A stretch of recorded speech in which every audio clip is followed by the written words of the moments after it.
Хайырлы ерте Татарстан дәүләт телевидениесінің милли тапшырулар хезмәте татар телендәге тапшыруларын башлап җибәрә. Туры эфир студиясендә Ания Гыйбадуллина безнең бүгенге чыгарылышта.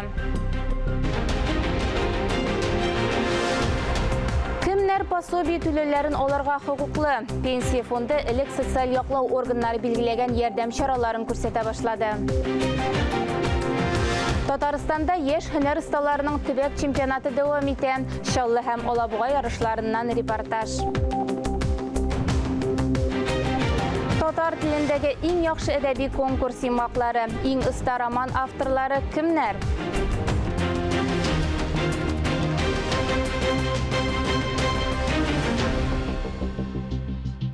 QR-кодсыз һәм битлексез Казанда 81 пассажир Роспотребнадзор кагыйдәләрен үтәмичә электротранспортта йөргәндә тоткарланган. Шәһәрдә рейдлар дәвам итә. Соңгы рейд көнендә иртәнге сәгатьтә 2 кешене трамвай-троллейбуста, берсен метрода тоткарлаганнар. 78 пассажир битлек кимәгән, аларның 56-сы кисәтүдән соң битлек кигән, калганнары транспорттан төшереп калдырылган. Татарстанда социаль ярдәм мәсьәләләре буенча халыкны кабул итү атналыгы башланды. Дәүләт думасы депутаты Татьяна Ларионова да кабул итүне оештырды. Ул хәбәр иткәнчә, кешеләргә социаль ярдәм чаралары һәр вакыт актуаль. Әйтик, Казанда яшәүче бер ир-ат хатыны белән 2 бала үстерәләр. Хатыны декрет айында мөрәҗәгать итүче нинди пособиеләрдән файдалана алуларын аңлатуны сорады. Белгечләр ташламалар алу процедурасын аңлаттылар. Пенсия алу, өлкәннәрне карау буенча компенсацияләр алу буенча сорауларга да ярдәм иттеләр. Документларны ничек рәсмиләштерергә дә кирәклеген аңлаттылар. 2022 елдан Россия пенсия фонды элек социаль яклау органнары билгеләгән ярдәм чараларын күрсәтә башлады. Тулаем алганда ил буенча аларны 2 миллионнан артык кеше ала. Бер ел эчендә түләүләр күләме 120 миллиард сумга җитә. Түләүләрне кемнәр алырга хокуклы һәм аны ничек тергәргә? Бу хакта киләсе репортажда. Буталышсыз тотрыклылык. Пенсия фонды нигез итеп алган юнәлеш шушы максатны күздә тота. 1 февральдән ана капиталы фактик индексация буенча исәпләнә. Беренче бала туган өчен түләү 524 мең сумнан артыграк. Әгәр гаилә беренче балага акча алган булса, икенче бала өчен 160 мең сумнан аз гына артыграк түләнә. Один из моментов, на который прежде всего необходимо муниципальным районам обратить внимание. Торакның сыйфаты, әлеге торакның яраклылыгы. Ана капиталын түләгән очракта бу мәсьәләгә дә игътибар итәргә кирәк. Без әлеге торакның яраклылыгын контрольдә тотканда гына ана капиталын дөрес түләүнең тәэмин ителүен төгәл аңларга тиеш. Ана капиталын торак шартларын яхшыртуга, балаларны укытуга, ананың тупланма пенсиясенә, 3 яшькә кадәрге балага ай сайын бирелә торган түләүләргә, инвалид балаларны адаптацияләү һәм социальләштерү өчен товарлар сатып алуга торга мөмкин. Түләүләрнең зур төркемен хәрби һәм көч органнары хезмәткәрләренең гаиләләренә пособиеләр һәм компенсацияләр тәшкил итә. Пенсияне дә яңача исәплиләр. Согласно новым правилам выплаты пенсии, Пенсия түләүнең яңа кагыйдәләре нигезендә белгән дип танылган пенсионерлар кредит бурычларын түләүдән азат ителә. Пенсия алуны алдан рәсмиләштерү исемлеге киңәйтелде.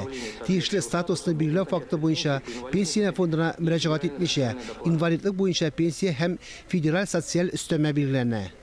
Туендыручысын югалту буенча түләүләр алучы 80 яшьлек пенсионерлар иминиятлек иң отышлы вариантын картлык буенча яки туендыручысын югалту буенча сайлый ала. Әгәр дә пенсионер авыл истәмәсе белән җирлектән читкә чыга икән, түләүләр барыбер дәвам итә.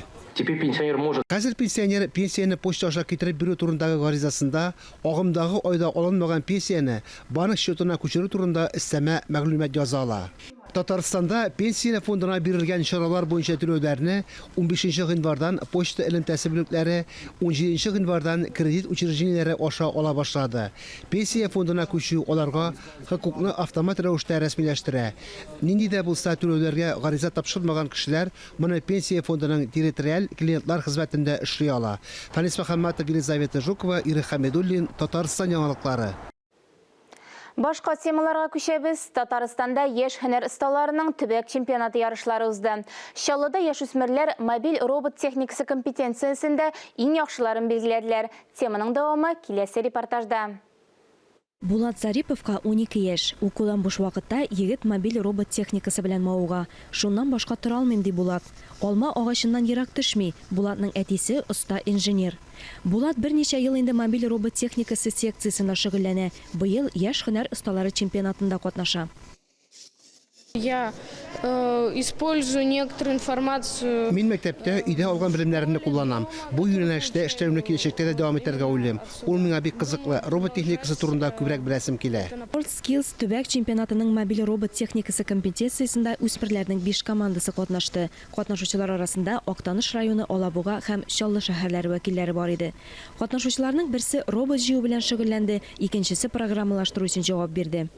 Я в команде программист, но Мин командада программист. Шулай механик өлкәсендә дә иптәшемә булыштым. Ул миңа программа буенча ярдәм итте. Ярышлар этаплап уза. Башта командаларга үз роботларын уйлап табарга, төрле бурычларны үтәү өчен аңа кирәкле программалар бирергә кирәк. Аннары укучыларның эшен компетентлы жюри бәяли. Мы работаем по тому, что можно увидеть. Без күрергә мөмкин булган нәрсәләр буенча эшлибез. Ягъни шарларның тиешле хәлдә булуын, роботларның тиешенчә күтәрелеп, билгеле урынга төшеп утыруын күрдек. Чемпионатның төбәк этабында җиңүчеләр Татарстан җыелма командасына алына һәм WorldSkills стандартлары буенча ил күләм чемпионатта катнашуга әзерләнә башлый. Алия Галиуллина, Татарстан яңалыклары, Чаллы. Тиздән Алабугада һөнәри осталык конкурсының төбәк этабы булырга тиеш. Ярышларда Татарстаннан һәм якын тирә төбәкләрдән 600-дән артык оста катнашыр дип көтелә. Катнашучылар 20 номинация буенча көч сынашырга әзерләнә. Эшче һөнәре абруйлы һәм бик кирәкле дип саный Александр Иванущенко. Ул киләсе ярышларда шәһәр данын якларга тиеш. Электр газ белән эретеп ябыштыручы булып инде ширек гасыр эшли. Эретеп ябыштыру аның яраткан һөнәренә әверелгән. В свое время эта профессия была. Элегрәк рәтип ябыштыручы иң мактаулы һөнәрләрнең берсе иде. Металл белән эшләргә ошый миңа. Бу үзенчә иҗади эш. Александр үз тәҗрибәсен яшьләр белән дә уртаклаша. Политехника көллиятендә куратор буларак үзен эшче һөнәрләре конкурсында сынап карарга тели. Яшьләргә теләсә кайсы һөнәрдә иң мөһиме куркынычсызлык техникасын төгәл үтәргә киңәш итә. Некоторые начинают Кайберләр үзләренә артык ышанып кагыйдәләрне үтәми. Бигрәк тә күзләрне, кулларны сакларга, тиешле таләпләрне үтәргә кирәк. Һөнәри осталык конкурсы 7 февральдә старт ала. Анда технологлар, мотористлар, электродиагностиклар, механиклар, машина йөртүчеләр катнаша. 20 номинациядә көч сынашалар. Алар арасында токарь һәм фрезер эшләре, җиңел автомобильләрне ремонтлау, аларга хезмәт күрсәтү машиналары, буяу һөнәрләре дә бар. Шулай ук конкурсантлар сәнәгать автоматикасы, робот техникасы, электромонтаждагы казанышларны да күрсәтәләр. Александр Капитонов конкурста беренче тапкыр гына катнашмый. Ул үз номинациясендә соңгы елларда беренче урынны яулаган. Ярышларның фавориты буларак теләсә кайсы һөнәрдә кыенлыклар җитәрлек ди. Работа у нас и в колодце. Төрле шартларда, подвалларда, кыюларда, чокырларда да эшләргә туры килә. Бары шартларга да яраклашабыз. Конкурсның максаты эшче һөнәрләрне популярлаштыру, яшьләрдә һөнәргә карата кызыксыну уяту, үз-үзеңә ышанычны арттыру.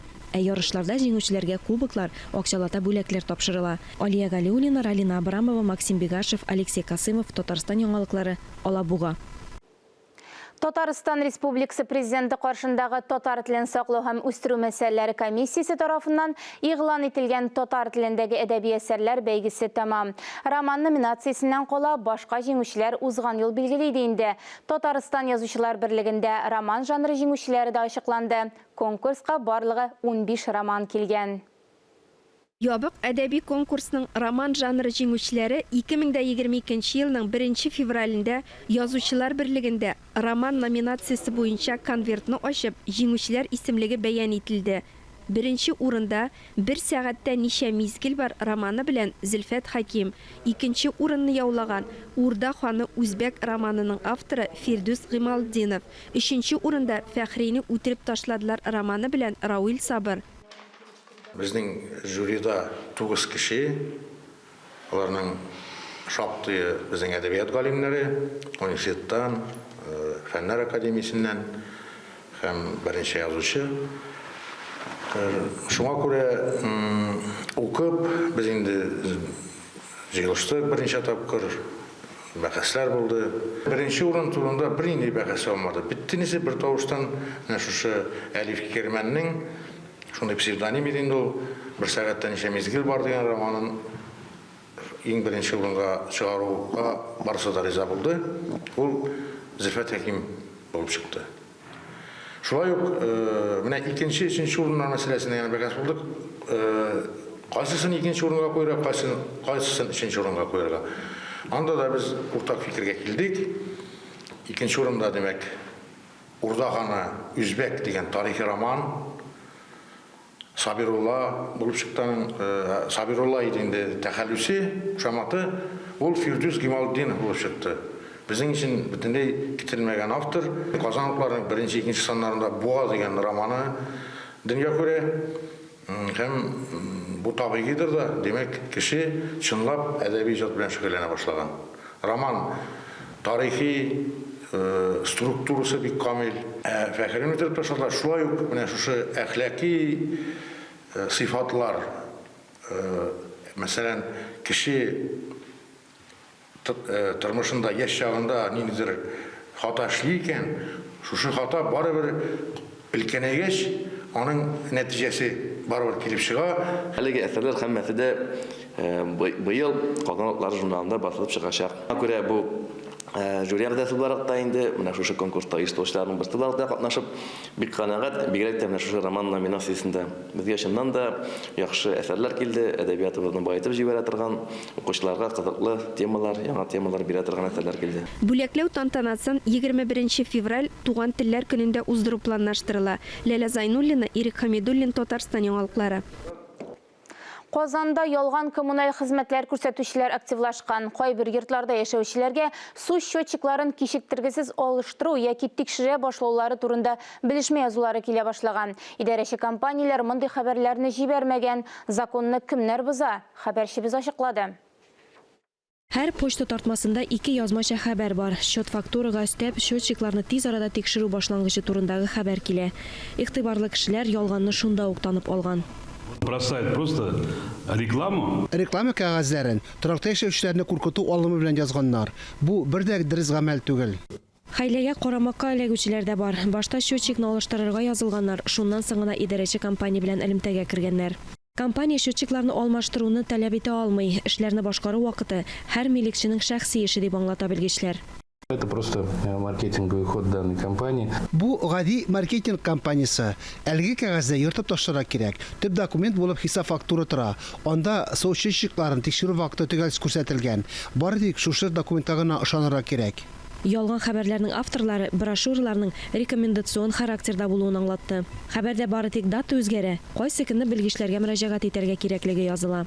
В данном случае имеются признаки нарушения закона о рекламе. Бу очракта реклама турындагы законны бозу билгеләре бар. Шулай ук әлеге реклама буклетлары кулланучыны буташтыра. Татарстанның монополиягә каршы хезмәт реклама турындагы закон 2020 елдан бирле бозыла дип раслады. Почта тартмасында шикле квитанция булса аңлатма бирүләрен сорап, идарәче компанияга яки торак коммуналь хуҗалыгы өлкәсендә иҗтимагый контроль үзәгенә мөрәҗәгать итәргә мөмкин. Телефон экранда күрсәтелгән. Алия Галиуллина, Регина Софиуллина, Ленар Хабибуллин, Татарстан яңалыклары. Балалы һәм күп балалы гаиләләр өчен тагын бер күңелле яңалык. Тиздән аларга тиешле җирне көтү вакыты кыскарырга тиеш. Быел республиканың Биектау районында 1000 гектарга якын мәйдан әйләнешкә кертелә. Бу күп балалы гаиләләр өчен 4000-гә якын участок. Узган ел Казанда яшәүче күп балалы гаиләләр Лаеш, Биектау районнарында, шулай ук Зур Дәрвишләр һәм Константиновка бистәләре янында 232 участокны сайлаган. Фатир сатып алганда игътибарлы булырга кирәк. Росреестр документлары белән яхшылап танышыгыз. Хәзер анда мәгълүматлар күбрәк бирелә. 1 февральдән җирле муниципаль хакимият органнары торак торышы турындагы мәгълүматларны Росреестрга тапшырырга тиеш. Анда йортның авария хәлендәме, тузганмы, сүтелергә яки реконструкцияләнергә тиешме икәнлеге турында да языла. Мәгълүматлар бердәм дәүләт реестрына җибәрелә. Шуңа күрә сатып алучы бу хакта башлангыч этапта ук белә ала. Россиядә акча реформасы башлана, аны Үзәк банк үткәрә. Беренче этап банкнотларны яңартудан гыйбарәт. Якындагы 2 ел дәвамында барлык купюраларда тышкы кыяфәтләрен үзгәртергә тиеш. 100 сумлыктан башлыйлар. Купюраларның төсе, бизәлеше үзгәрә, язулар һәм саннар тагын да зурак була. Ялганны чын купюрадан айыру өчен рельефлы рәсемнәр барлыкка килә. Белгечләр бер катлы пенсионерларны мошенниклар корбаны булудан кисәтә. Мошенниклар иске акча купюраларын яңаларына алыштырабыз дип, аларны ышандырырга мөмкиннәр. Бер нинди алыштырулар булмый. Рәсми рәвештә банкнотларны февраль аенда гына тәкъдим итәләр. Башта аларны банкларга әйләнешкә кертәләр, сак һәм игътибарлы булыгыз. Быел Казанда сәламәтлекләре буенча мөмкинлекләре шикләнгән 1400-гә якын кешене эшкә урнаштырган ниятлеләр планнар белән шәһәр мэриясендә уртаклаштылар. Узган ел мәшгульлек хезмәтендә 1000-нән артык инвалид мөрәҗәгать иткән. Аларның 67% инде эшкә урнаштырылган. Тегүче, инженер, укытучы, кассир вакансияләре тәкъдим ителә. Эш бирүчеләр арасында Татарстанның зур предприятиеләре. Шулай ук мөрәҗәгать итүчеләргә яңадан ук вариантларын да тәкъдим иттеләр. 2021 елда 40 кеше яңа һөнәрен үзләштергән. Эш эзләүче һәр кеше өчен мондый мөмкинлек бар. Гомумән алганда Казанда эшсезләр саны узган ел белән чагыштырганда 3,5%-ка кимегән. Предприятиеләр катлаулы эпидемиологик хәлгә бәйле рәвештә киеренке эшләсәләр дә вакансияләр бар дип билгеләп үттеләр башкарма комитетта. Яңалыклар чыгарылышын дәвам итәбез алдагы минутларда. Хыялы җир шарын йөгереп чыгу буадан марафон остасы Анатолий Мулеев максатына ничек ирешә? Кызыклы, файдалы проектларны гамәлгә Кукмара районы мәгариф учреждениеләреннән махсус репортаж.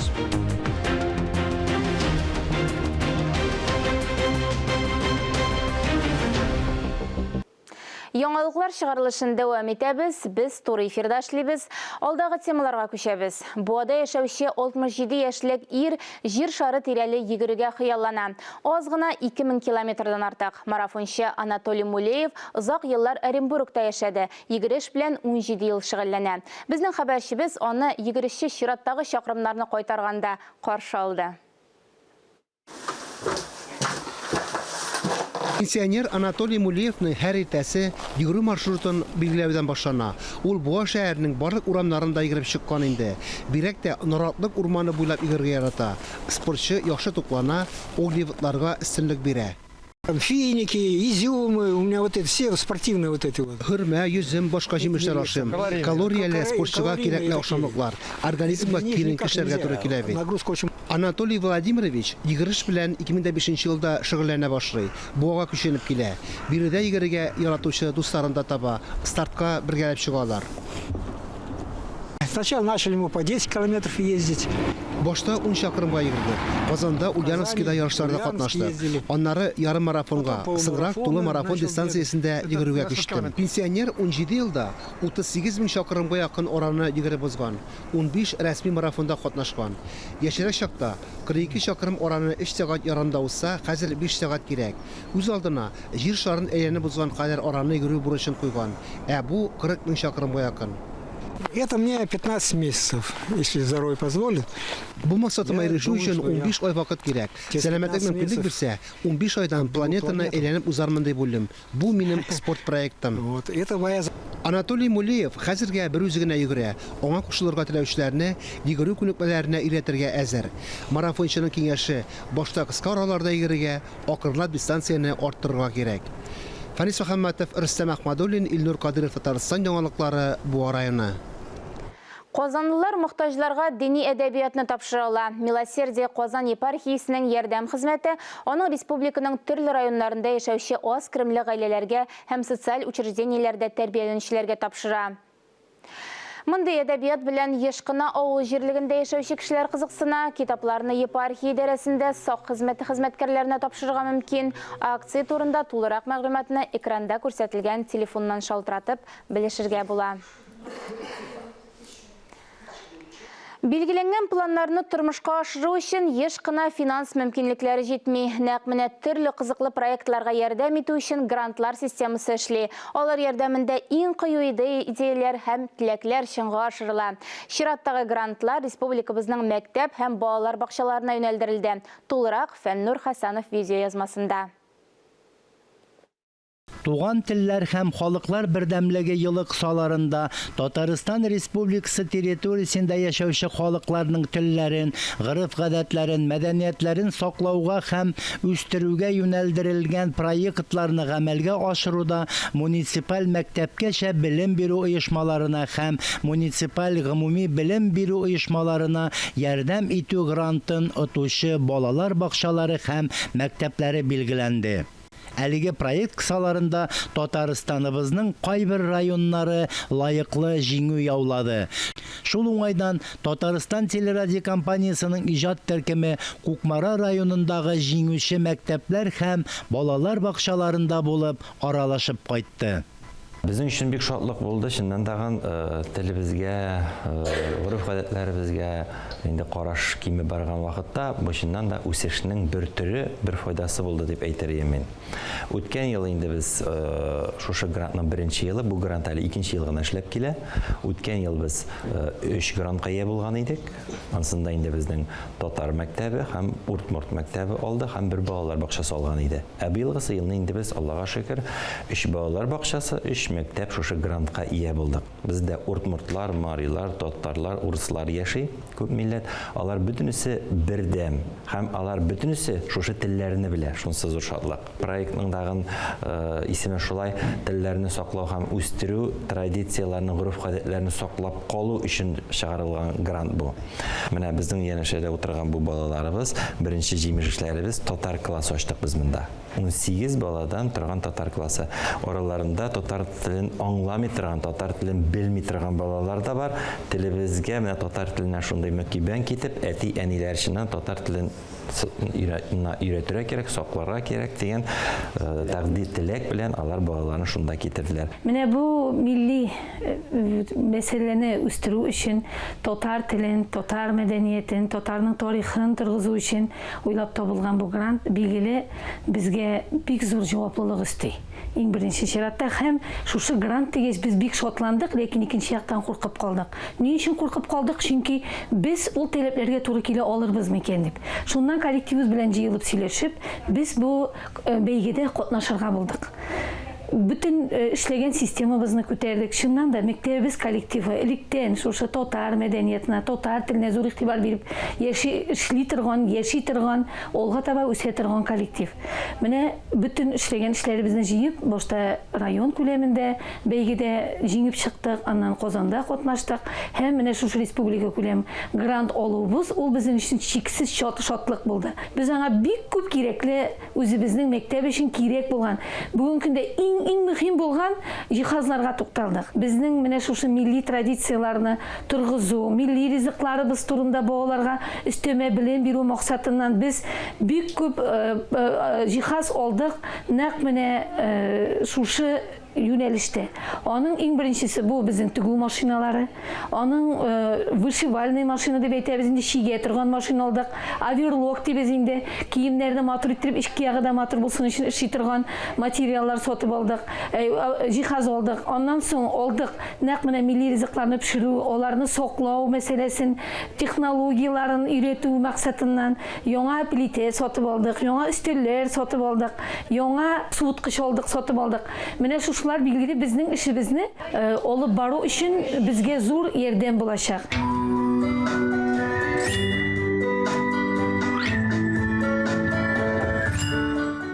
Без Кукмара районында иң беренче татар балалар бакчасы. Бүгенге көндә бездә 145 бала тәрбияләнә. Шуның 141 татар, икесе урыс, икесе удмурт милләтеннән. Безнең балалар бакчасында белем һәм тәрбия татар телендә бара. Мәктәпкәчә белем бирү учреждениесендә барлыгы 14 педагог эшли. Грант кысаларында материаль техник база баетылды. Компьютерлар, ноутбуклар, костюмнар бик күп тектерелде. 2021 елда безнең балалар бакчасы милли хәзинә проектын тормышка ашыра. Әлеге проектның максаты балаларга һәм бакчага йөрүче әти-әниләргә Татарстан Республикасында яшәгән милләтләрнең гореф-гадәтләрен, мәдәниятен, йолаларын тәкъдим итә һәм аларны торгызу өстендә эшли. Бүген менә без сезгә күрсәтеп үтәсе йола бала авызландыру дип атала. Әлеге йола хәзер инде бик кулланылмый, ләкин элек әби бабаларыбыз кіндік әбиләре булган бит инде безнең. Кіндік әбисе баланы кулга алуга, баланың авызына бал һәм май тидергән. Бу ни өчен эшләнгән? Бу бала тәмле телле, таза сау булып өчен эшләнелгән.